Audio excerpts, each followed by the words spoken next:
核三厂举办核安演习，这是模拟核灾发生的时阵的机民的防护，也有应变能力。有伫升机是送这物资，也那民众呢嘛照这计划来召开。即摆的演习拢总是有3天。核安会是强调讲，虽然目前这反应炉是无咧运作，也毋过核废料也是有风险的，所以就要量早来应用。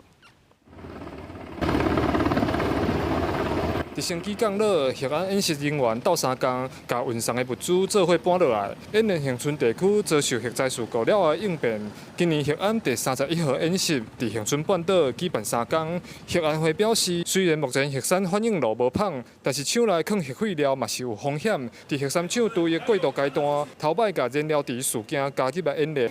有时啊惊，如果有万一，忘记知影人安怎走，即个较逼真啊，即个较无来。发放了等于受地震的影响。 9点半一到，听到演习警报，镇上村民按照分配工课，有的搭核能事故搭纸，有的到新庄居民厝内安排交通车先互因离开。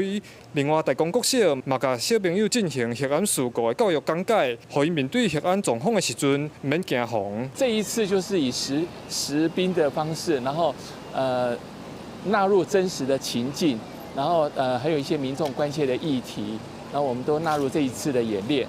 一直长期以来，在核安演习这一块，我们就一直在强调中央与地方共同协力合作，来办好整个的演练的工作。初十是演习第2天，重点放伫民众预防行动演练，检视屏东县政府甲各单位的应变、协调甲执行能力。